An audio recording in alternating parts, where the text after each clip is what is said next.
Allora, la citazione da Plotino è anche un omaggio al babbo, insomma, in fin dei conti, no? Perché il professor Fagin, il padre, riuscì a trasformare Plotino, che vi assicuro le Eneadi quanto toste, in un best seller.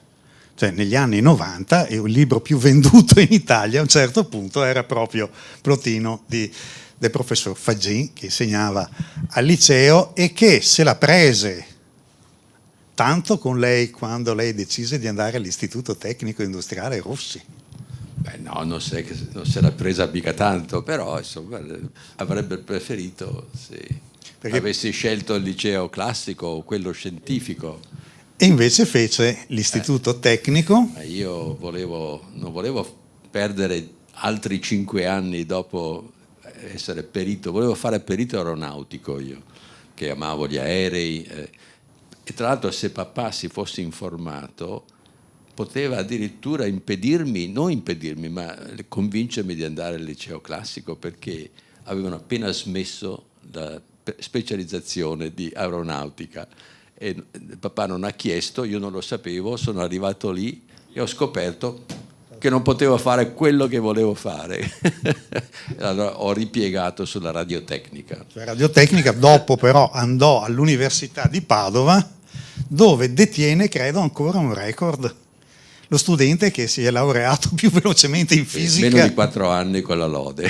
Cioè, 2 anni di esami, 1 anno di laurea con lode, quindi per dare l'idea, record imbattuto. Ancora, record imbattuto. Ecco, arriviamo a noi alle sfide dell'intelligenza artificiale. Cos'è l'intelligenza artificiale, professore? È l'imitazione della nostra intelligenza. Cioè, la cosa più rapida e facile per capire, cioè è un qualcosa che prende lo spunto dai simboli che noi usiamo e impara le correlazioni tra i simboli. Però non capisce niente, cioè non è che può capire cosa vuol dire quello che queste correlazioni, non capisce niente, però è sufficiente per fare delle cose straordinarie, perché per esempio gli ultimi software generativi come ChatGPT, Gemini, quei prodotti che sono usciti negli ultimi 2 anni, in realtà l'ultimo anno, sì. Sono straordinari, cioè possono veramente aiutare molti a ridurre il tempo necessario per fare molti lavori. Quindi anche lì l'intelligenza artificiale aumenta la nostra produttività, ma però dobbiamo usarla bene. Il problema è che spesso uno si aspetta che l'intelligenza artificiale gli dia le risposte, e la prima risposta che l'intelligenza artificiale dà è ok, può essere una risposta ragionevole, però per averne vero beneficio bisogna capire come fare le domande, per esempio, con questo nuovo software. Bisogna triangolare, bisogna trovare il modo in cui l'intelligenza artificiale può scoprire altri dati e dare delle informazioni che sono ancora ancora migliori. Quindi l'intelligenza artificiale, per essere usata bene, richiede ancora più intelligenza da parte nostra, non meno. E questo dobbiamo ricordarcelo, perché se noi la usiamo superficialmente saremo noi a essere diminuiti. Invece se la usiamo con intelligenza naturale, l'intelligenza nostra che capisce, noi possiamo fare cose in breve tempo che prima, non so, uno ci metteva 3 giorni di ricerca e può fare 3 ore, e quindi questo è un vantaggio enorme. Quindi in tutti i campi. Ecco, non essere pigri in pratica. Ma capire anche un pochino come funziona l'intelligenza artificiale, e questo si può capire di nuovo perché noi comprendiamo facendo domande, capendo dove sono anche le debolezze dell'intelligenza artificiale, perché ce ne sono tante. Ecco, intelligenza non sarebbe la parola adeguata a descrivere certo. Un sistema informatico, insomma. Assolutamente, ma una volta capita lasciamo perdere, no? Perché intelligenza in questo senso è imitazione. Per esempio, io quando dico ti voglio bene rispondo a quello che provo dentro di me. cioè a un amore che provo, a meno che non dica bugie, ma se io sono onesto con me stesso, quando dico ti voglio bene, dico una cosa che provo. La macchina non può dire ti voglio bene perché non prova niente, cioè non ha sensazioni e sentimenti. La macchina è semplicemente un simbolo che conduce a un altro simbolo attraverso probabilità, ma anche il gioco di probabilità è determinato da un algoritmo, per cui è semplicemente un algoritmo, è come una macchina meccanica, solo che i movimenti sono movimenti di informazione e sono molto più veloci naturalmente di quelli che sarebbero i movimenti di una macchina. Quindi, ma è tutto lì. Quindi non capisce un colore tipo arancione, sa che l'arancione nasce dall'unione di giallo e rosso e che aumentando... Sì, ma anche se lo dicesse non capisce niente. Sì, non capisce cosa sta dicendo. Dice, giallo,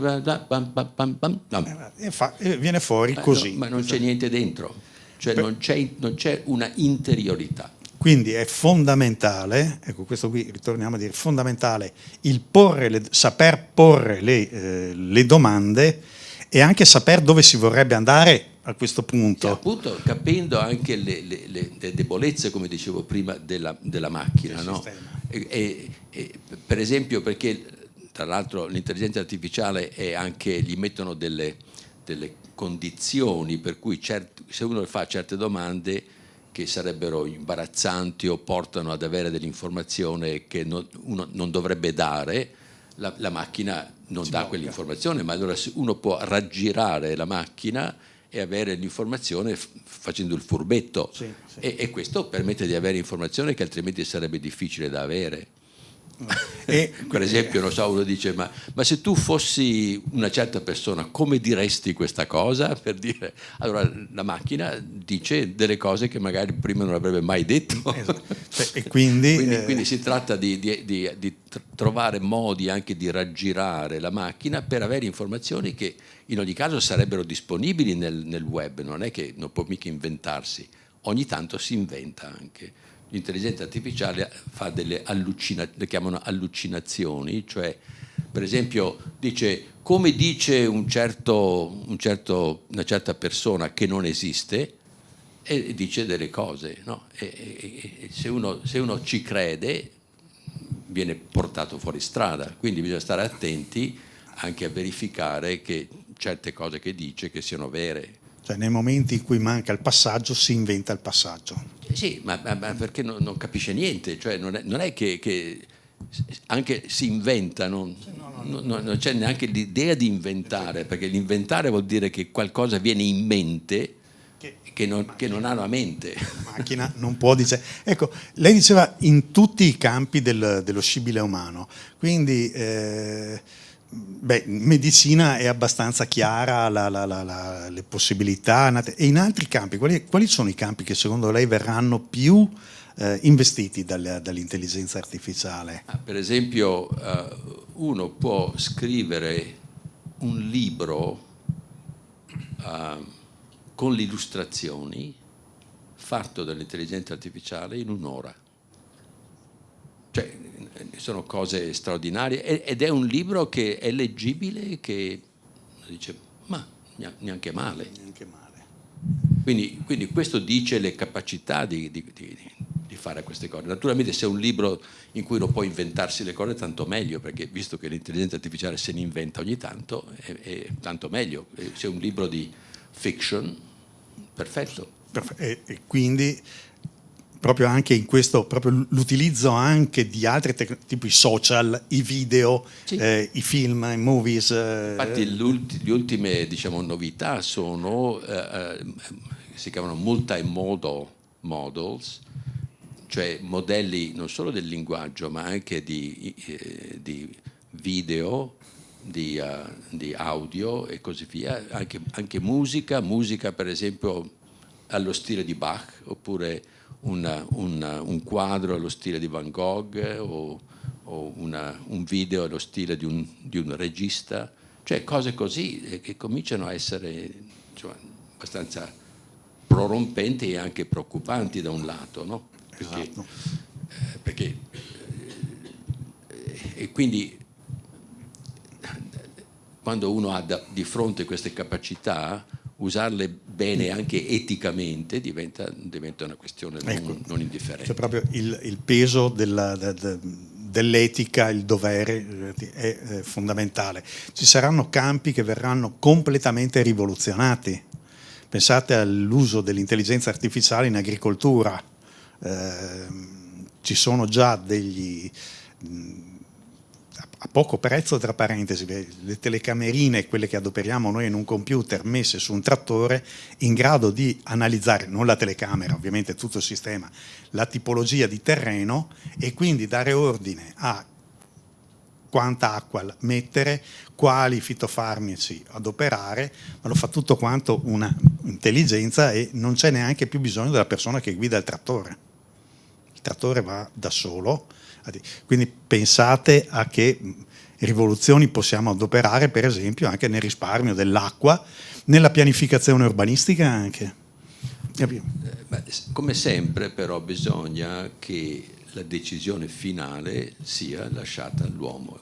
Uno dei problemi gravi dell'intelligenza artificiale è se lasciamo l'intelligenza artificiale decidere per noi. Questo assolutamente non deve avvenire, perché appunto l'intelligenza artificiale non è foolproof, fa errori, anche noi facciamo errori, però gli errori che fa l'intelligenza artificiale sono folli un pochino, no? Sì. Cioè sono cose che uno non farebbe mai, un uomo non farebbe mai quel tipo di errore, e quindi bisogna mettersi in guardia, cioè non bisogna lasciar campo libero all'intelligenza artificiale, bisogna sempre supervisionarla. Anche perché non è che sia l'intelligenza artificiale a governare, è chi sta dietro l'intelligenza artificiale che governa, cioè Certo. Dietro l'intelligenza artificiale c'è una mente.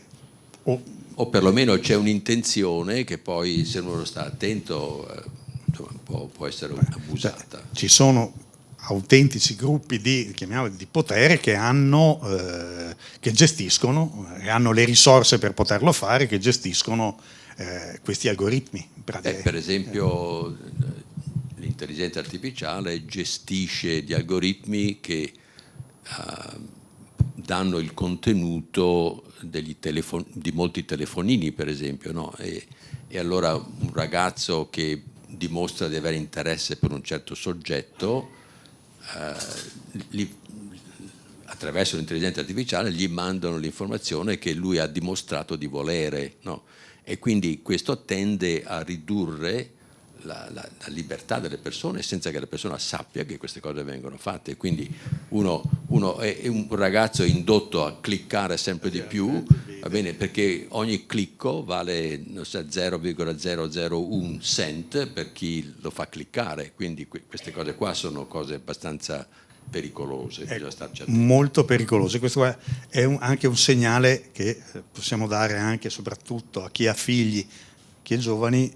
Attenzione che sia i social, che sia il telefonino, l'iPad o strumenti di questo tipo vanno comunque sempre, come diceva prima il Presidente, governati. Non dobbiamo lasciarci governare, soprattutto non dobbiamo lasciare i più piccoli in balia. Cioè, né telefonini né iPad possono essere delle babysitters o degli educatori. Assolutamente, quindi di nuovo l'intelligenza artificiale ha delle capacità di aumentare la nostra produttività enormemente. Già, per esempio, io faccio traduzione automatica, no? Quando traduco un libro in inglese o in italiano, uso l'intelligenza artificiale, cioè i traduttori, ma che potete usare anche voi, Google, questi traduttori sono basati sull'intelligenza artificiale. Io risparmio, cioè io sono da 5 a 10 volte più produttivo, perché devo solo correggere gli errori che ci sono, e ci sono sempre degli errori. Certe volte addirittura l'intelligenza artificiale dice l'opposto di quello che volevo dire io nella lingua originale, no? Quindi se uno non sta attento direbbe delle castronate. Però io sono da 5 a 10 volte più produttivo. Io in un paio di giorni traduco un libro, cioè voglio dire, se lo dovessi fare io senza l'aiuto dell'intelligenza artificiale ci metterei settimane e settimane, no? Ecco, cosa vuol dire questo? Perché io sono così produttivo? Perché conosco tutte e due le lingue. Se io conoscessi solo una lingua e mi fidassi della traduzione del traduttore in un'altra lingua che non conosco, io potrei dire delle castronate, capite? Se però sono un turista e voglio semplicemente parlare nella lingua del paese e dire delle cose semplici, l'intelligenza artificiale va benissimo, ma per le cose un po' sofisticate io devo saperla più lunga. Ecco, se non sbaglio, lei ha detto che traducendo in inglese Irriducibili si è accorto di cose che l'hanno permesso di implementare anche la versione italiana, non soltanto quella inglese. No, cioè modifica, non è solo una traduzione, è cambiata. No, ogni lingua può dire delle cose meglio di un'altra lingua e viceversa, no? Cioè, certi concetti vengono più facili in italiano, per esempio, certe volte, oppure in inglese. E allora io, per esempio, Irriducibile, la prima ho scritto tutte e due in inglese perché mi viene più facile scrivere in inglese dopo 56 anni che sono negli Stati Uniti. Però la seconda parte non mi piaceva e ho cominciato a scrivere in italiano e ho finito la seconda parte del libro in italiano. E la ragione che ho scoperto è che la parola conoscere, in inglese c'è solo una parola, c'è to know. Invece in italiano c'è conoscere e sapere. In inglese non ci sono queste due parole, solo conoscere. E siccome conoscere è una conoscenza più profonda di sapere, si può sapere a memoria, ma non si dice conoscere a memoria, no? Perché conoscere è qualcosa che è più interiore di sapere. Anche se poi ci sono eccezioni, per esempio la sapienza sarebbe un estremo conoscere, no? Quindi ci sono sempre contraddizioni nelle lingue, non è che ci sia una linea logica fino in fondo, no? Ci sono poi, è logica fino a qui, poi dopo c'è l'accezione di là. Comunque io in questo modo ho potuto poi scrivere in inglese molto meglio la versione inglese avendo scrittala in italiano prima. C'è sempre qualcosa, qualcuno che...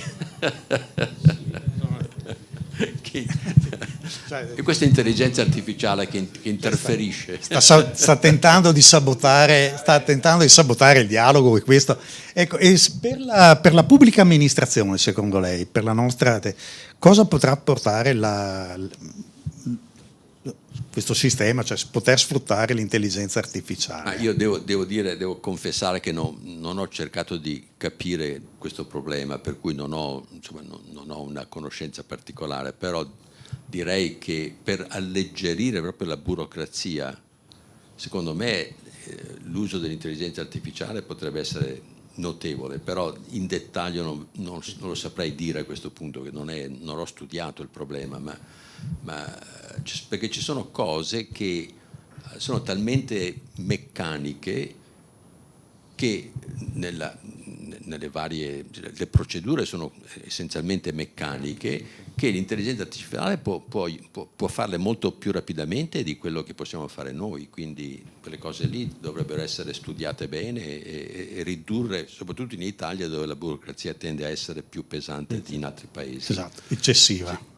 Ecco, quando lei andava all'università, cioè alla televisione italiana c'era un programma, maestro Alberto Manzi, non è mai troppo tardi per studiare. Per la burocrazia è ancora troppo tardi o facciamo a tempo ad allinearci ai modelli di altri stati e allo sviluppo, all'uso dell'informatica, a darci una mossa, insomma, a velocizzarsi? Da noi e chiaramente le possibilità ci sono, basta usare la tecnologia con intelligenza, cioè non vedo perché l'italiano non ha nessuna marcia in meno degli altri, quindi basta usare la tecnologia con con intelligenza. Ecco, lo dico anche perché informo chi non lo sapesse, il Consiglio regionale dell'Emilia Romagna, assieme al CNL, lei ha fatto una lezione anche a Bologna, Sì, a Bologna, sì. Ha fatto una lezione, sta studiando come adoperare l'intelligenza artificiale nel processo legislativo. Sì. Sì, e ho parlato con loro e mi sembrano abbastanza avanti nel pensare, quindi secondo me interagire con loro e capire come stanno affrontando questo problema può essere molto utile. Sì, ecco, quello è un tipo, un'altra applicazione possibile è la verifica dell'efficacia delle leggi. Cioè vedere se le leggi che sono state prodotte hanno una attuazione o che livelli di attuazione hanno quelle leggi, perché non si spendono i soldi o perché magari ne servirebbero di più, ne servirebbero di meno, cose di questo genere. Adesso io, se non vi dispiace, passerei però a una parte che io ho trovato veramente affascinante del lavoro del professor Faggin. Me ne aveva accennato 10 anni fa, appunto 8 anni fa, adesso invece l'ha portato avanti. Prima il presidente parlava di Plotino, cioè bisogna avere il coraggio di contrastare. La macchina riuscirà mai a sopraffare l'uomo? Punto di domanda. E guardate che quando il professore iniziò, se non sbaglio, per l'Intel a lavorare, c'era un film che in quegli anni andava molto di moda, 2001 Odissea nello spazio. La terza parte di 2001 Odissea nello spazio è la guerra tra il computer HAL 9000 e l'astronauta David, l'astronauta che riuscirà, adesso ve la faccio, riesce a entrare e a staccare la memoria, e HAL muore lentamente, proprio come un bambino, no? Arriva a essere proprio alla fine, muore lentamente e David riesce a continuare il suo viaggio verso Giove. Ecco, già lì si era posto il problema: l'uomo è più forte della macchina o la macchina vorrà dominare l'uomo, che è una delle paure che molti hanno davanti all'intelligenza artificiale. Ma l'intelligenza artificiale riuscirà a dominarci? Solo se ci lasciamo dominare. Comunque noi abbiamo una marcia in più, e la marcia in più è che siamo coscienti, ed è la coscienza che fa la differenza fondamentale. E la coscienza non solo fa la differenza fondamentale tra la macchina, ma anche fa la differenza fondamentale nel concetto che abbiamo di chi siamo. Cioè, noi, la nostra coscienza non è nel corpo, non esiste nel corpo, esiste in un campo quantistico, un campo che esiste in una realtà più profonda della realtà fisica dello spazio-tempo. Questo lo dice la fisica quantistica. Se uno, in una chiave di lettura che è stata sviluppata da me e dal professor Dariano, che è un professore di fisica quantistica all'Università di Pavia, il quale ha dimostrato che la fisica quantistica deriva direttamente dall'informazione quantistica. L'informazione quantistica è fatta di bit quantistici. Purtroppo devo parlare di cose che molti non hanno letto e quindi rimane un po' per aria, però insomma queste cose qua esistono. Avete sentito parlare di computer quantistici, probabilmente avete letto i giornali. I computer quantistici riescono a fare, per certi algoritmi, non per tutto, ma per certi algoritmi, riescono a operare a una velocità che è incredibilmente più veloce dei computer classici, dei computer normali.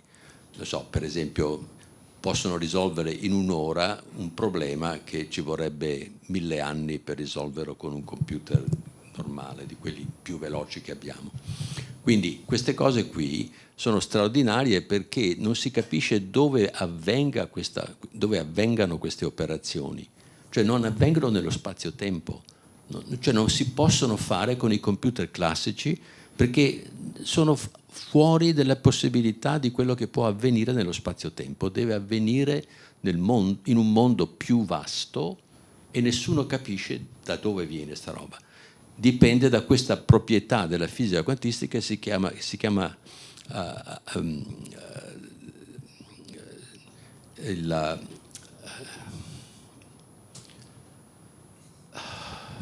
ho uno lapsus mentale,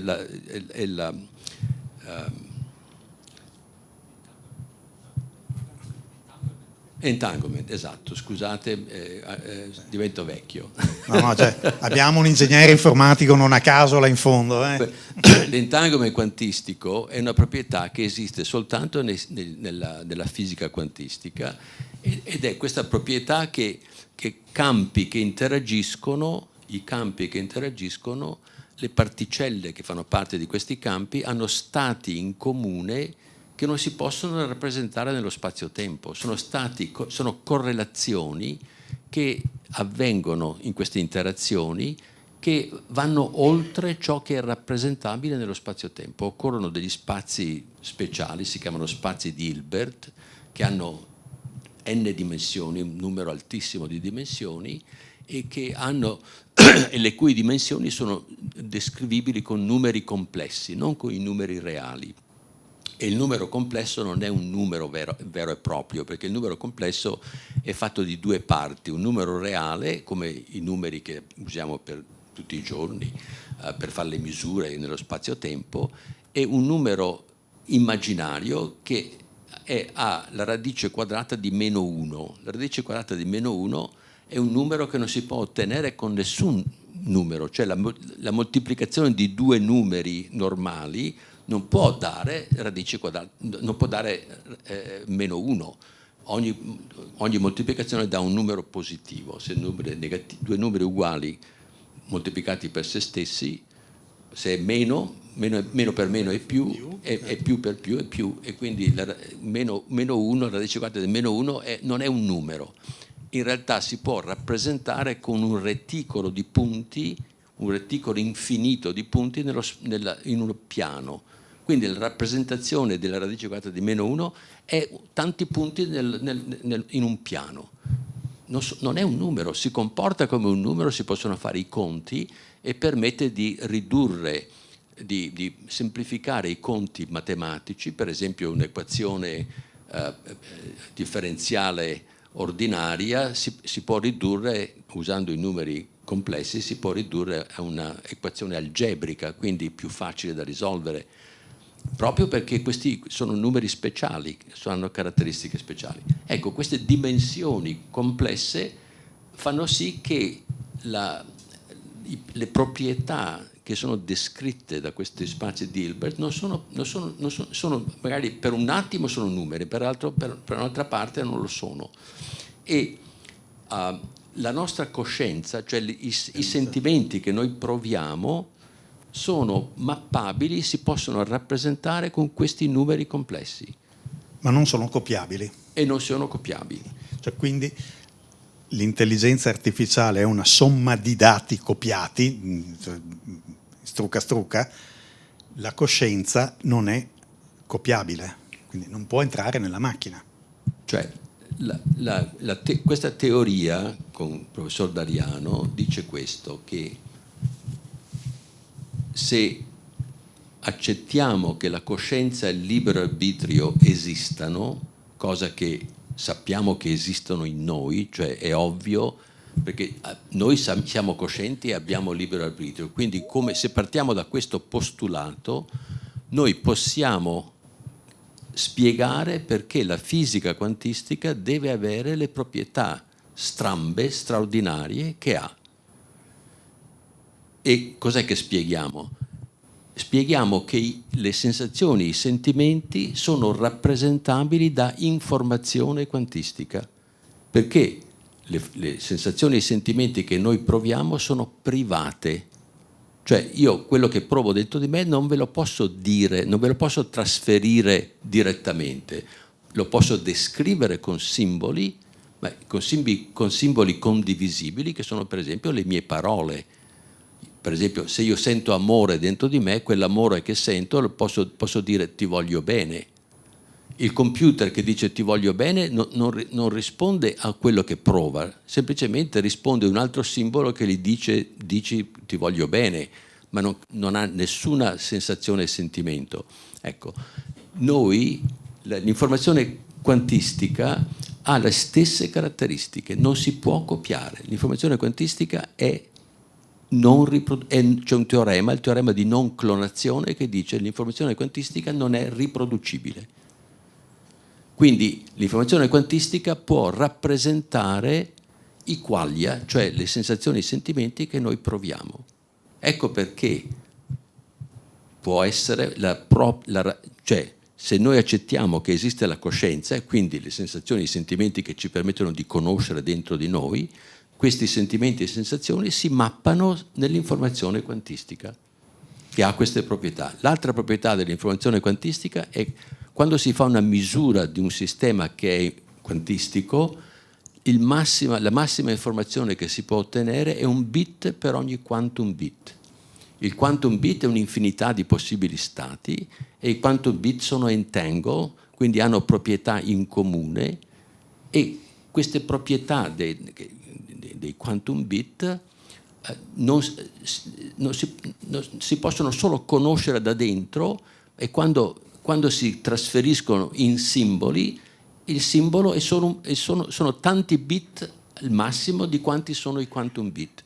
Quindi una piccolissima parte di quello che uno prova dentro di sé è trasferibile con simboli condivisibili. Per esempio le parole. Le parole che io parlo sono bit, si possono convertire in bit, e ognuno di voi sente le stesse parole, quindi sono riproducibili. Però quello che io provo dentro di me non è riproducibile, non lo posso trasferire.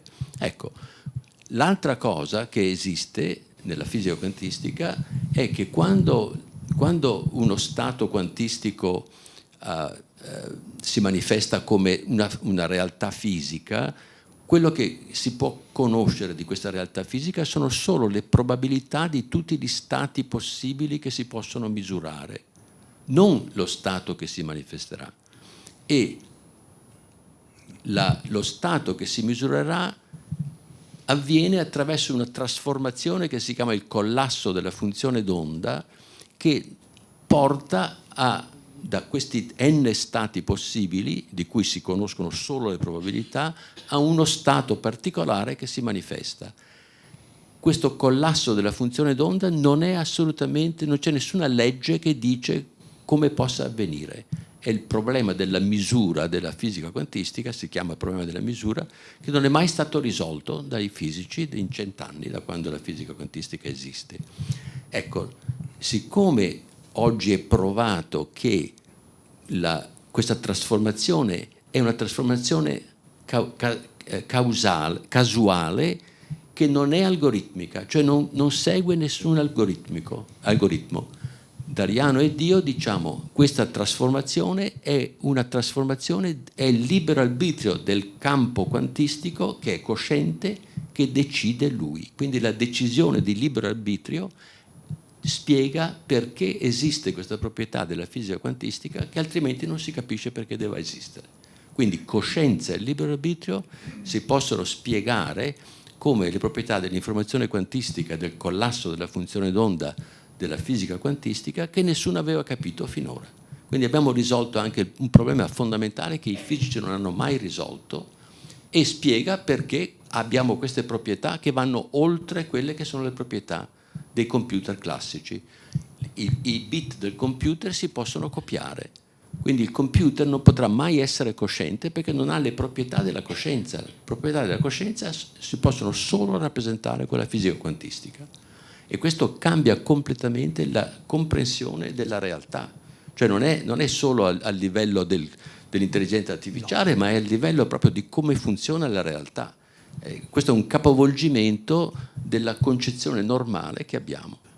Cioè, per intendersi, possiamo staccare l'hardware, anche se l'hardware è il mio corpo, la coscienza, i qualia, persiste, ci sono. Non so se... sì, detto in soldoni. Detto in maniera ancora più, forse più evidente, è quando il corpo muore, la nostra coscienza continua a esistere. Cioè questo quello che sto dicendo è che molte religioni parlano dell'anima, parlano del fatto che c'è qualcosa che sopravvive alla morte del corpo. Questa nuova interpretazione della fisica quantistica lo dice chiaramente: noi siamo dei campi quantistici che hanno coscienza e libero arbitrio, che controllano un corpo. Il corpo è una struttura quantistica e classica che permette alla coscienza di interagire con questa realtà fisica, che è una realtà fisica classica, cioè fatta di oggetti che si comportano deterministicamente, e quindi la nostra coscienza ci permette attraverso un corpo di avere una interazione tra di noi che ci permette di conoscere noi stessi. Quindi questo modo nuovo di vedere la realtà ci dice non solo che non siamo più di una macchina, ma addirittura che siamo eterni, o perlomeno abbiamo la stessa vita dei campi quantistici che esistono sin dall'inizio dell'universo. Quindi noi non siamo il corpo, e questa è una bella informazione, spero, perché noi pensiamo, la scienza oggi ci descrive come macchine, descrive la coscienza, che è la parte che ci fa sapere chi siamo, con cui conosciamo la nostra intenzione, con cui godiamo della vita e così via. La scienza che ci dice che noi siamo essenzialmente il corpo, e la coscienza è un fenomeno che avviene nel cervello del corpo. Chiaramente implica che quando il corpo muore noi non ci siamo più. Invece questa nuova teoria dice che noi continuiamo ad esistere, e si riconnette a quelle che è la filosofia perenne, che ci ha sempre detto che noi siamo di più del corpo. E tra l'altro questo tipo di informazione trova convalida in molte esperienze che la scienza per il momento non sa spiegare e trascura, come per esempio le esperienze di premorte.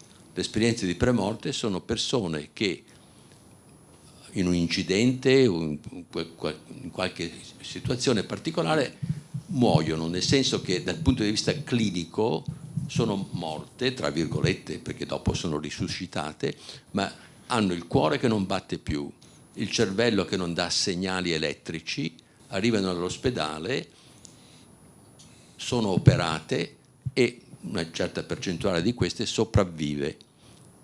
Molte di queste persone ricordano un'esperienza che è avvenuta mentre erano clinicamente morte.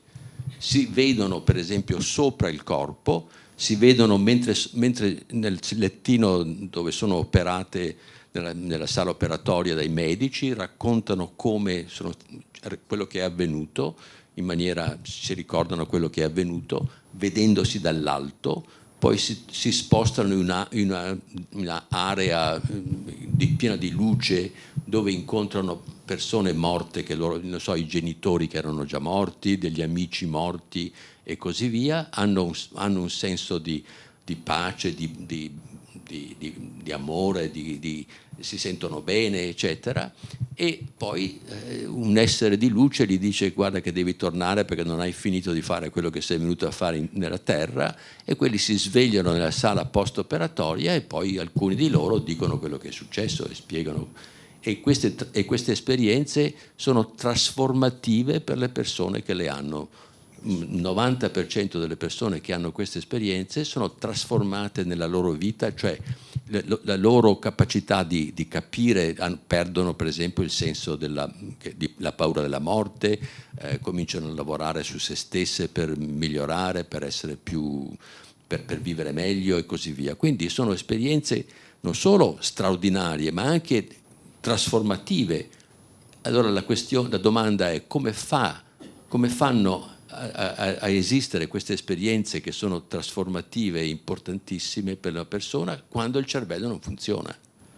Se la coscienza è una proprietà di un cervello funzionante, allora queste esperienze refutano questa teoria, E di fatto ci sono centinaia di migliaia di persone che hanno avuto queste esperienze, cioè non è 3 persone che l'hanno avuto, ci sono centinaia di libri che potete leggere che vi raccontano queste esperienze, sono molto simili una dall'altra, quindi insomma, questa è una evidenza, non è ancora sufficiente per dire è così dal punto di vista scientifico, anche perché la scienza non sa spiegarle, quindi per il momento non sta studiando queste cose, ma convalida quello che io vi ho detto, cioè questa nuova teoria trova evidenza in queste esperienze. Ci sono poi esperienze di gente che va out of body, quello che si chiama out of body, cioè persone che escono dal corpo, si vedono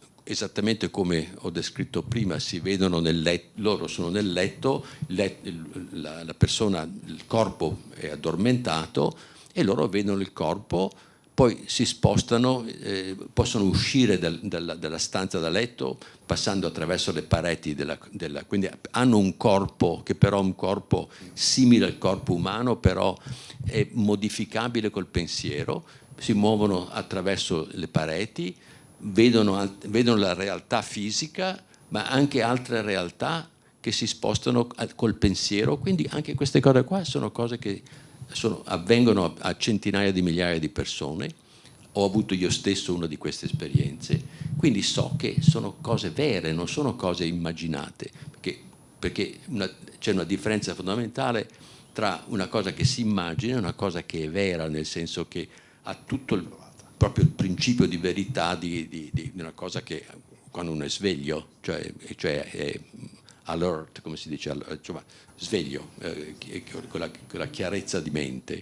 Ecco, quindi queste cose qui ci dicono che queste cose che dico non sono cose balzane, però siccome questa è una teoria fisica, deve essere provata come qualsiasi altra teoria fisica.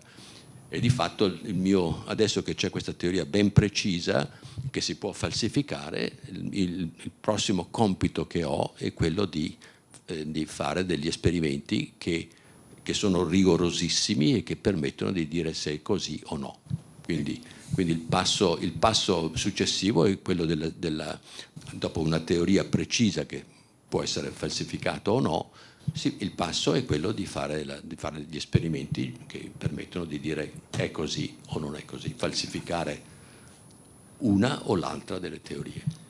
Quindi questo è un passo avanti notevole. Sì, direi un passo. Guardate che il professore ci sta dicendo che non è fantascienza, è scienza. E il dato interessante ascoltandola mi viene in mente 2 cose. Una gliel'avevo già detta prima, lo sciamano, la cultura sciamanica, no? che vede gli spiriti dell'ambiente, e riesce a interloquire con questo mondo invisibile che noi non vediamo. E dall'altra parte mi viene in mente invece un paio di versi di Montale, quando in Xenia scriveva cioè, chi non crede che la realtà è quella che si vede, non è quella che si vede. Montale lo diceva, cioè il poeta dice la realtà non è quella che vedi, è quella che non vediamo. E chissà cosa c'è dentro questa stanza, al di là degli ospiti che ci sono stati illustrati nella mostra sul Grand Hotel, chissà cosa gira anche, cioè il genius loci che gira per la città di Venezia, chissà che qui dove non vediamo niente, c'è aria, se io invece di occhi avessi cellulari potrei ascoltare tutte le comunicazioni che stanno avvenendo in questo momento, sono qui. Cioè, noi neanche ci pensiamo, ma in realtà qui c'è tanta di quella roba che noi non vediamo, non sappiamo che esiste, solo perché gli occhi vedono soltanto una finestra piccolissima delle onde elettromagnetiche che ci sono qua c'è tutto qua. Cioè, lo vedete nel telefonino quando vedete quante tacche riceviamo qua dentro, e avete idea di quanti segnali e messaggi possono esserci. Cioè, quello che noi vediamo è una piccolissima parte di quello che c'è qui, e noi pensiamo che esiste solo quello che osserviamo, sentiamo, vediamo, cioè il corpo è un filtro che ci permette di interagire allo stesso modo, ma se una formica o un gatto, la realtà della formica o del gatto è molto diversa dalla nostra, pur osservando una realtà che c'è qui, perché per esempio i gatti vedono anche in frequenze che noi nell'infrarosso, per esempio, molto di più di noi. Sembrano addirittura, certe volte i gatti sembrano che esistano in due mondi diversi, se uno osserva i gatti, no? Sembrano trasognati, no? Cioè, chi lo sa qual è l'esperienza del gatto? Certamente è difficile, io posso conoscere solo la mia esperienza, questo è il problema della coscienza, è che l'esperienza è privata e unica a ciascuno di noi, e quindi per conoscere l'altro dobbiamo comunicare. Per comunicare dobbiamo usare simboli condivisibili che però ci permettono di comunicare solo una piccola parte di quello che proviamo. E se l'altro non ha provato cose simili alle nostre, non può capire i simboli. Perché se io, per esempio, spiego il sapore di un frutto esotico che voi non avete mai assaggiato, anche se lo spiego bene, voi non potete immaginare assolutamente quello che vi dico, anche se uso simboli che poi, una volta che l'avete assaggiato quel frutto, dite ma l'avevi descritto molto bene quel frutto, però prima di assaggiarlo non si capiva niente. Ecco, io darei, visto che l'ora ormai è tarda, nel senso che vorremmo chiudere per le 18, ho visto che già c'è qualcuno che alza la mano. Mi scuso, vado a fare eccolo qua. Intanto aveva chiesto Fabrizio Comencini del Corecom, il Comitato Regionale di Controllo, sì. Comunicazione, che ha anche competenze a proposito di informatica. Sì, la mia domanda è molto semplice, è una curiosità. La coscienza l'abbiamo solo noi uomini o anche gli animali? No, la coscienza esiste dappertutto, cioè anche quella coscienza. Anche il campo degli elettroni, in questa teoria è cosciente. Il campo degli elettroni ha coscienza e ha libero arbitrio. Allora, che cos'è l'elettrone? L'elettrone è il simbolo che il campo usa per comunicare con gli altri campi, perché la sua coscienza, la sua esperienza la può conoscere solo lui, e noi non abbiamo nessuna idea di cosa possa essere l'esperienza di un campo di elettroni.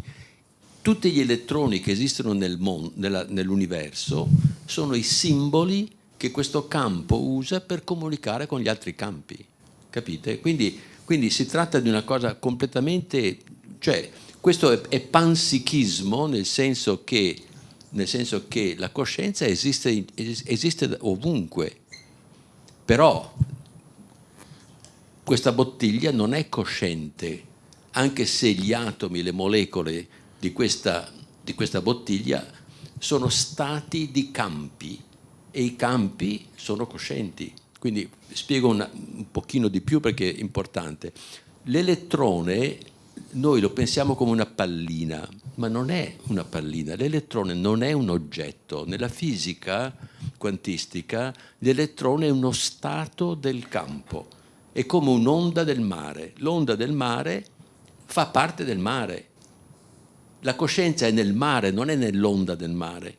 L'onda, se noi vediamo solo l'onda, ma non vediamo il mare, pensiamo che l'onda sia cosciente.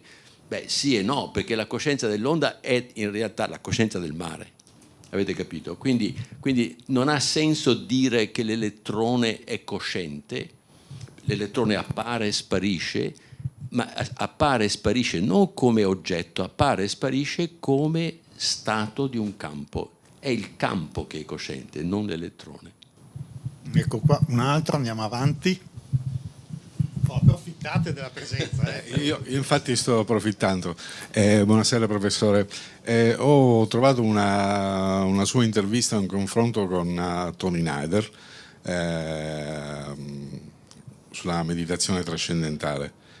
Mi chiedo quanto questo tipo di tecnica può aiutarci a comprendere l'esistenza di un campo A, di un campo unificato, e come la consapevolezza di questo campo unificato può aiutarci a gestire l'intelligenza artificiale.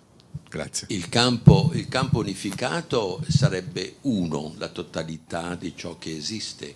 Tra l'altro anche la fisica cerca il campo unificato, che sarebbe l'unione della fisica quantistica con la fisica della relatività generale di Einstein, che può creare un campo unificato da cui emergono i campi quantistici e il campo che è lo spazio-tempo.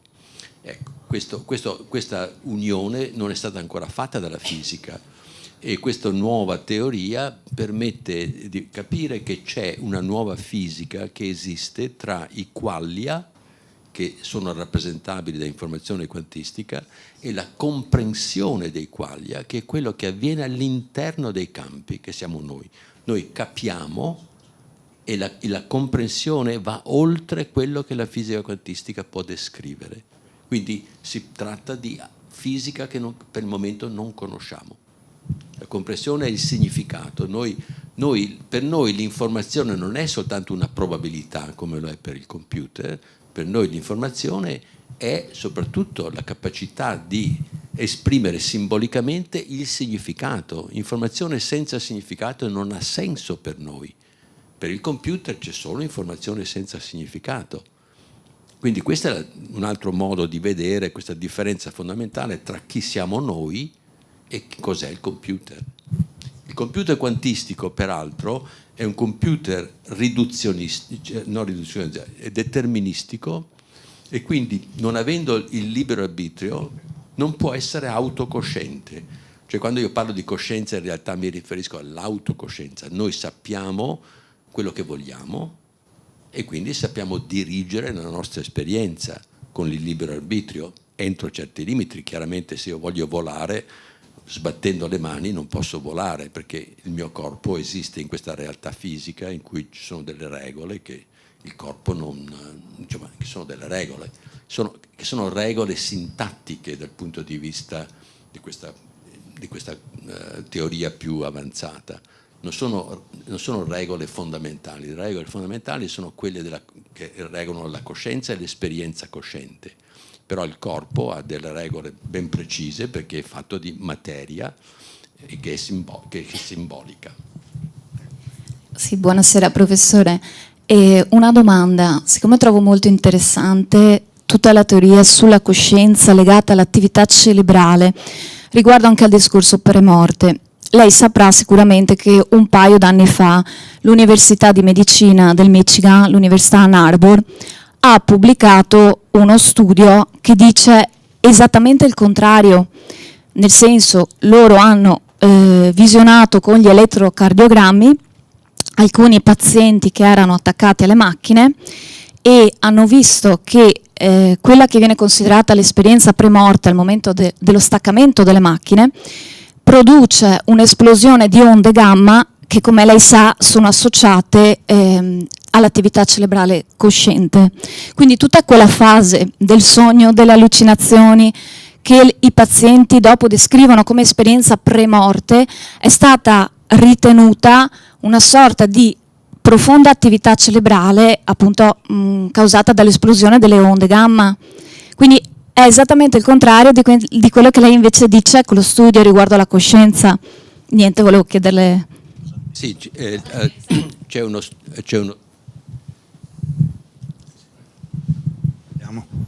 c'è uno studio recente che ho visto, tra l'altro, di queste cose, ed è esattamente l'opposto di quello che ha detto lei. Quindi questo studio, le persone che hanno avuto, che riportano una esperienza di premorte, che poi una di quelle esperienze di premorte che sono trasformative, quando hanno avuto, secondo l'esperimento, questa esperienza, il cervello non aveva nessuna attività, proprio l'opposto di quello che ha detto lei. Quindi adesso non è che non vogliamo argue, no?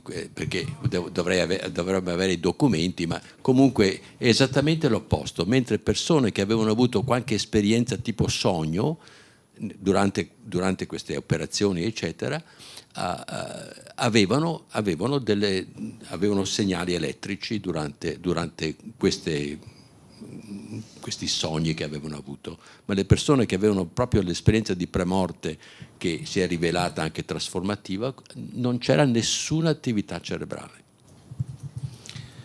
E una domanda relativamente semplice, forse dal suo punto di vista. L'insieme di tutti i campi quantistici che rappresenta la realtà è nato col Big Bang, o il Big Bang è solo una rappresentazione limitata di quello che la nostra fisica riesce a dare all'origine di tutto quello che vediamo, sia esso materiale o immateriale? Grazie.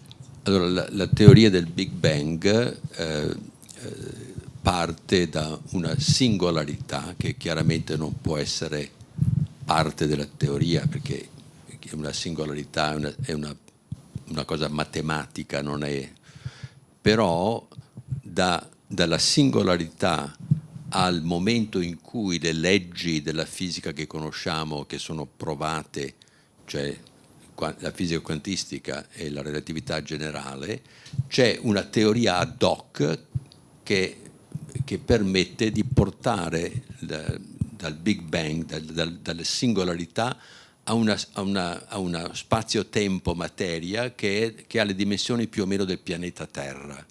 Quindi il momento in cui si possono applicare le leggi che conosciamo, che abbiamo provato che funzionano, non è nel Big Bang, ma è quando c'è stata già cioè esiste già una realtà che ha le dimensioni della Terra. E la teoria si chiama la teoria dell'inflazione, che è una teoria ad hoc che permette di spiegare come dalla singolarità, subito dopo la singolarità, si arriva a questa realtà che ha le dimensioni della Terra, in cui lo spazio-tempo è abbastanza uniforme e omogeneo. E quindi si deve, cioè, o accettiamo questa teoria ad hoc, che non è probabile, perché come si fa a fare un esperimento con un Big Bang? E quindi anche lì si parte per usare le leggi che sappiamo, dobbiamo partire con qualcosa che già esiste di una dimensione notevole. Buonasera, intanto grazie di essere qui insieme a noi, anzi mi permetta, oltre a ringraziare lei, anche di ringraziare il Presidente Ciambetti, il Segretario Generale e tutto il suo staff, perché credo che noi siamo fortunati questa sera, professore, perché nel nostro paese ci vorrebbero serate e incontri come questo, che fanno una grande cultura, ed è un grande pregio, un grande onore per noi averla qua questa sera. Io non mi permetto di parlare di intelligenza artificiale di sé per sé, perché non ho le competenze, quindi sia mai. Vorrei solo fare una riflessione e chiedere il suo punto di vista, partendo da quanto ha detto all'introduzione correttamente il nostro Presidente del Consiglio Roberto Ciambetti, e della sua lunga esperienza in America, e cioè il fuoco prima e poi nella rivoluzione industriale, il vapore sono stati gli elementi che hanno cambiato il corso, diciamo così, dell'essere umano. Durante l'Ottocento l'Inghilterra, grazie alla rivoluzione industriale, divenne il paese egemonico in tutto il continente e poi in tutto il mondo. Poi questa supremazia si è trasferita, come sappiamo, negli Stati Uniti. Adesso, lo sappiamo benissimo, è sull'intelligenza artificiale che si gioca, diciamo così, lo scontro tra l'America e la Cina. Non è un caso che, come sicuramente sa, la Cina rivoglia Taiwan, dove c'è il 70% di produzione dei chip, e l'America abbia stanziato col CHIPS Act 70-60 miliardi di dollari per sostenere le aziende come Intel e tutte le altre. Quindi la domanda è questa: secondo lei, in questo nuovo, diciamo così, scontro tra Stati Uniti e Cina, qual è la possibilità che i cinesi riescano, o la Cina riesca, ad arrivare a una supremazia che oggi sulla carta e nei fatti anche mi pare sia portata più verso l'America? E in questo contesto, un'altra domanda: quale ruolo potrebbe avere anche l'Europa? Che l'Europa in queste partite notoriamente arriva sempre un pochino dopo. Ci sono grandi fonderie come sicuramente in Olanda, però qual è la possibilità per noi per poter giocare un ruolo da player veramente focale in questo senso? Grazie. Beh, non è il mio campo parlare di geopolitica, comunque un'opinione la posso dire. La Cina sta facendo passi da gigante. L'Intel 15 anni fa era avanti rispetto al resto del mondo nel campo dei chip di 2 generazioni. Cioè generazioni, quando parlo di generazioni, sono generazioni dei processi di fabbricazione che hanno a che fare con le dimensioni di questi transistor. L'Intel era arrivata a 10 nanometri, e si è inciampata e hanno perso anche la volontà di mantenere la loro supremazia e sono stati superati da Taiwan. Taiwan oggi è 2 generazioni avanti rispetto al resto del mondo e di fatto Taiwan produce i chip più avanzati dell'Intel e di tutte le ditte del mondo. E questo naturalmente è un problema grossissimo che adesso gli americani si sono accorti, il governo americano si è accorto, ma in realtà non è mica un problema dell'altro giorno. Questo processo, diciamo, di perdita di supremazia è avvenuto lentamente, soprattutto a causa della mentalità un pochino non così lungimirante di molte aziende americane. E oggi quindi c'è un problema grossissimo. Le macchine per la litografia fine, parlo di 5 nanometri, 3 nanometri, si parla di 2 nanometri adesso, siamo vicini alla fine della corsa tra l'altro, ma sono fatte tutte in Olanda dalla ASML, che è questa ditta che ha il monopolio perché è riuscita a fare cose impensabili. Quindi l'Europa certamente ha una posizione incredibilmente potente, perché senza queste macchine questi chip non si possono fare.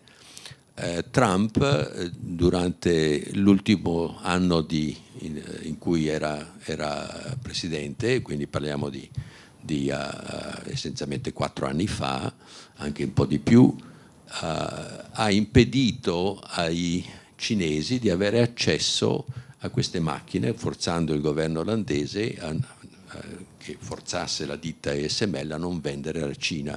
Quindi questo atto è stato un atto abbastanza pesante, direi, e ha creato problemi anche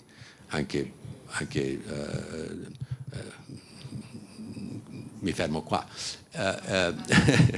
Sì, non sono un politico, quindi devo stare attento perché certe volte dico delle cose che dovrei tacere. Ma comunque poi anche allo stesso tempo il governo americano ha impedito alla Huawei di avere accesso ai chip di 5G fatti negli Stati Uniti e adesso la Huawei si sta facendo i suoi chip 5G e quindi anche queste misure non fanno altro che accelerare la Cina, il processo cinese di arrivare all'egemonia e quindi queste cose non fanno altro che esacerbare la situazione geopolitica senza in realtà creare una soluzione e di fatto creare una competizione un pochino che ricorda quella dello spazio tra Russia e America negli anni 60, no? Negli anni 50-60 e quindi ecco questa situazione qui è una situazione che alla fine secondo me la Cina ha molte più risorse degli Stati Uniti, proprio umane, perché in Cina il 40% degli studenti che studiano all'università fanno STEM, Science, Technology, Engineering e Mathematics. Quindi in America degli americani il 5% degli americani fa STEM. Quindi quello dice la differenza anche insomma, del sistema educativo, e quindi non c'è dubbio nella mia mente che la Cina è posizionata meglio meglio dell'America in questa corsa all'intelligenza artificiale. Questa è la mia opinione. Anche se per il momento l'America è molto avanti con questi nuovi prodotti, ma diciamo che questa supremazia non è garantita per il futuro. Grazie, grazie professore della presenza e grazie alla Presidenza del Consiglio per questa iniziativa. Solo una chiosa sull'ultima, quello che ha detto. Mia figlia è laureata in matematica, voglio dire, insegna alle medie e prende lo stesso stipendio di quello che insegna educazione fisica, voglio dire. Questo è il tipo di premialità che dà l'Italia. Volevo tornare all'inizio del discorso. A me sembra molto interessante, voglio dire, l'applicazione di questa intelligenza artificiale. Cioè, oggi tutti quanti, anche io che sono un troglodita dal punto di vista, tanto che ogni tanto faccio ricorso proprio alla figlia a dire qua sei incasina tutto, dimmi cosa bisogna fare, però attraverso lo strumento del telefonino mettiamo in rete tutta una serie di informazioni, usiamo per l'utilizzo della banca, eccetera, eccetera. E di conseguenza io mi pongo il problema della democrazia sull'utilizzo, perché questa enormità di dati, se fosse gestita con metodo ordinario, hai voglia che uno venga a sfrufugliare a casa tua, ma adesso con questo strumento così potente, voglio dire, chi ne è in possesso può venire a sfrufugliare a casa di ciascuno di noi, e questo dà una enorme, secondo me, gap dal punto di vista democratico, cioè l'utilizzo deve essere messo sotto chiave. Se non ricordo male, Churchill diceva i servizi segreti sono una cosa così importante che possono essere gestiti solo da grandi galantuomini, ecco, e questo è il nodo, secondo me, che politicamente va affrontato. Certo, e secondo me l'unico modo di affrontarlo in maniera corretta è che quando uno usa l'intelligenza artificiale deve dichiarare che ha usato l'intelligenza artificiale, cioè la trasparenza dell'uso dell'intelligenza artificiale. Magari la stessa intelligenza artificiale lascia traccia che è stata usata, perché se no non è possibile. Oggi non si può distinguere un artefatto fatto dall'intelligenza artificiale o fatto da un uomo. Questo è la prima volta che succede nella storia umana. Quindi questa difficoltà dell'origine dell'informazione è critica, perché se no si presta a un abuso enorme. Cioè,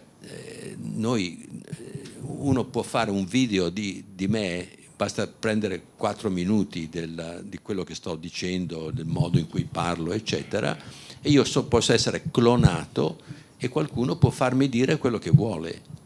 E se uno non sa da dove viene l'informazione, e siccome i mezzi di comunicazione oggi permettono in un giorno di fare il giro del mondo, questo è un problema.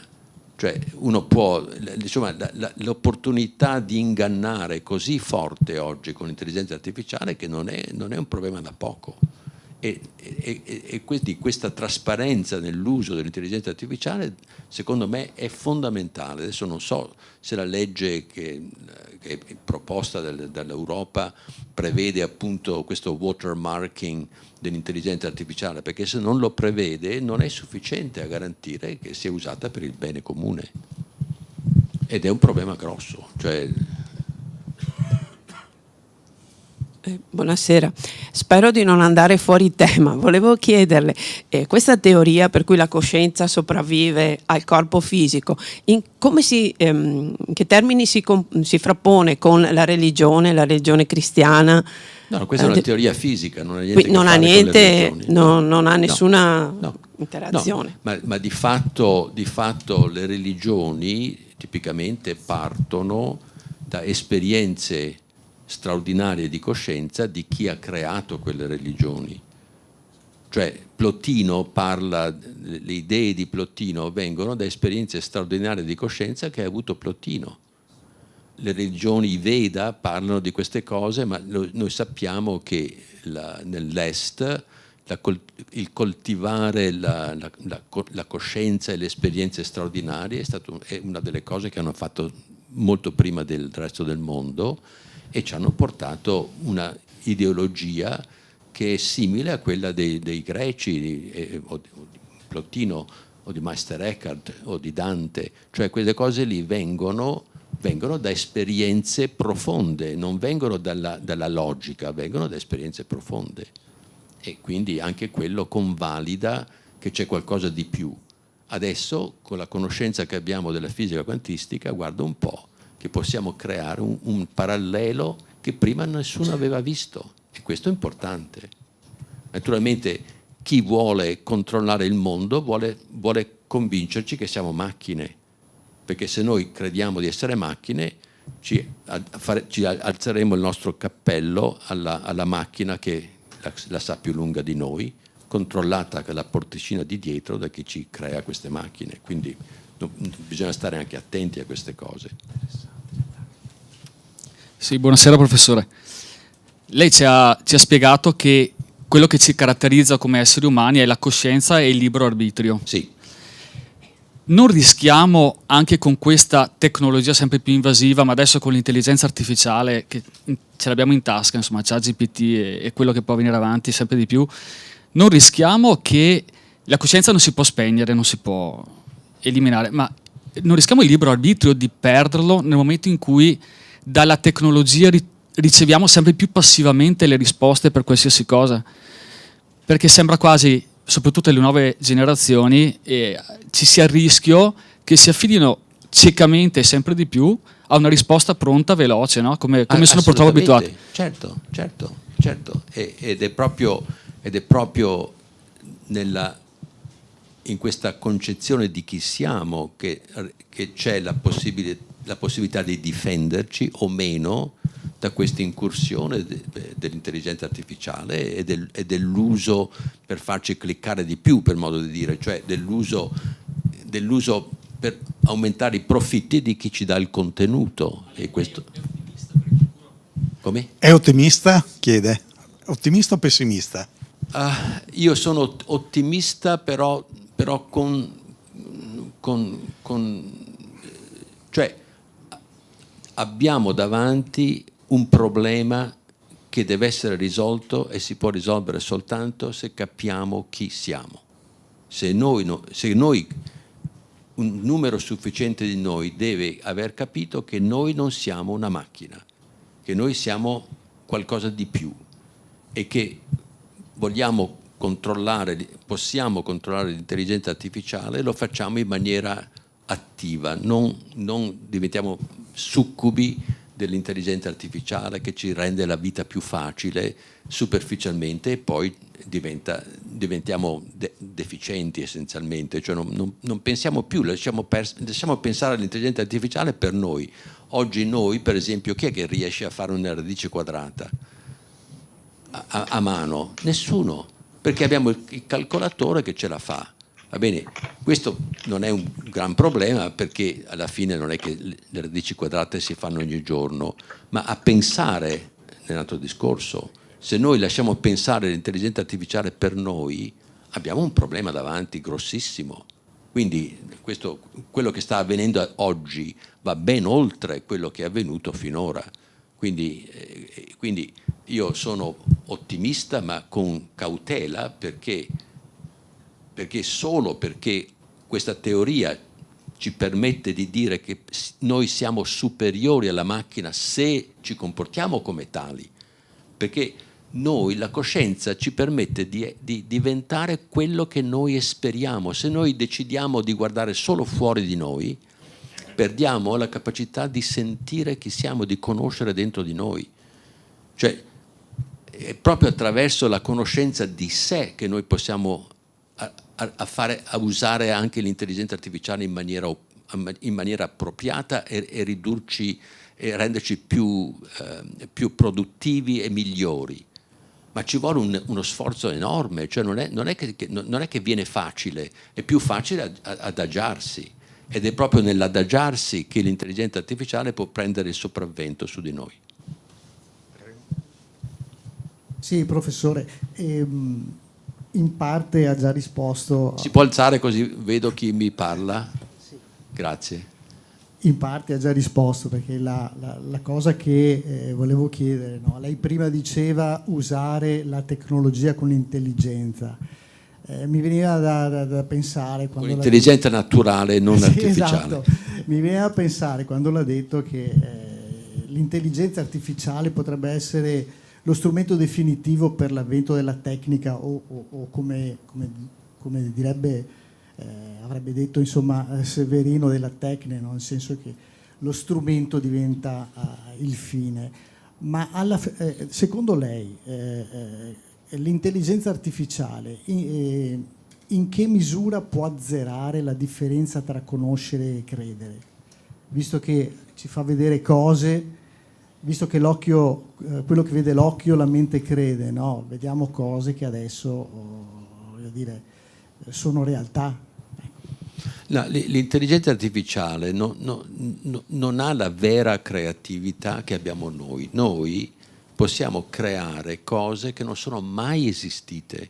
L'intelligenza artificiale parte sempre da informazione che gli abbiamo dato noi, e se l'informazione è buona, come quella che è stata data in pasto a ChatGPT, a questi nuovi strumenti, è buona perché era Wikipedia, i migliori libri che sono stati scritti, eccetera, allora l'intelligenza artificiale può darci simbolicamente delle informazioni che sono di più di quello che noi avremmo accesso normalmente, e quindi è utile. Però senza il buonsenso nostro, senza la capacità di capire nostra, ci potrebbe anche portare fuori strada. Quindi siamo noi che dobbiamo sempre essere allerta e controllare anche quello che dice l'intelligenza artificiale per usarla bene. Quindi questo è fondamentale, no? Poi l'intelligenza artificiale non può andare oltre quelli che sono i limiti delle correlazioni dei dati che ha imparato senza capire, perché l'intelligenza artificiale non ragiona, non pensa, non ha creatività. Quindi è una cosa molto diversa da noi. Però, siccome ha a che fare con banche di dati enormi che noi non avremmo, per esempio quando cerco qualcosa con Google, faccio una domanda e mi vengono 1 milione di hit, no, posso vedere 1 milione, non neanche per sogno, ne vedo 2 pagine e poi mi fermo nella prima pagina a 3-4 cose che sembrano le cose più sensate che mi sono venute davanti. Ecco, l'intelligenza artificiale permette di fare una cernita molto più intelligente, e siccome io posso ripetere le domande, posso rapidamente arrivare ad avere l'informazione su questa banca di dati che è enorme, che se io la facessi da solo mi vorrebbero giorni per riuscire ad avere un senso di tutto quello che è contenuto in queste enorme capacità di enormi dati accessibili nel web, no? Quindi per navigare meglio il web, l'intelligenza artificiale è fantastica, perché ci permette di trovare quello che vogliamo molto più rapidamente, però bisogna saperlo usare, bisogna imparare a usarla bene. Ecco, quindi questa è un'applicazione tipica che farebbe meglio di noi, ma solo nel senso che lo fa più velocemente di noi, come la traduzione automatica la fa più velocemente di noi, però fa più errori di quelli che faremmo noi. Quindi dobbiamo essere sempre noi in controllo di questo strumento morale. Se noi perdiamo controllo di questo strumento perché siamo lesi, siamo pigri, non vogliamo far fatica, un po' alla volta diventiamo succubi di questi strumenti. Questo è quasi garantito. Ecco, un'applicazione concreta di quello che diceva il professore, per esempio in questo momento la sta facendo l'Interpol sul controllo delle opere d'arte rubate. Grazie all'intelligenza artificiale ha una capacità di analisi del mercato impressionante che prima non aveva, cioè può elaborare milioni e milioni di dati velocemente, Però quando trova l'opera rubata, i carabinieri devono prendere l'opera e andare dallo storico dell'arte e dire: è questa? È un falso? È una copia? Cioè, l'intelligenza artificiale ha individuato il pezzo nel mercato, però per capire se quel pezzo è vero, bisogna che ci sia. Cioè, l'intelligenza artificiale non ti dice se è vero, ti dice c'è questo pezzo fatto così.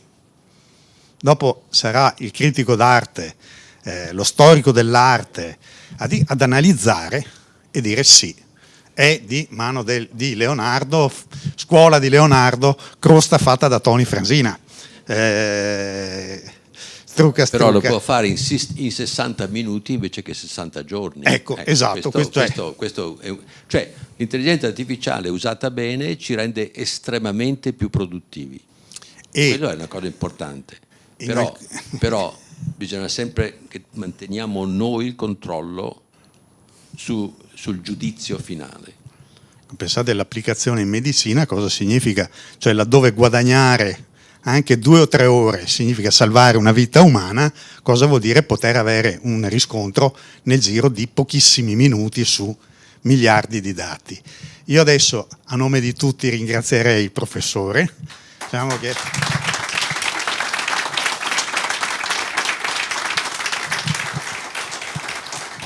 l'aspettiamo per presentare il prossimo libro in italiano, perché adesso esce nelle librerie statunitensi irriducibili in inglese, quindi il prossimo libro che farà in italiano lo possiamo anche presentare qui. Grazie a tutti, so che c'è qualcuno che ha portato il libro per un autografo. Benissimo, faccio volentieri. Ecco, vi ringrazio e buona serata a tutti. Grazie.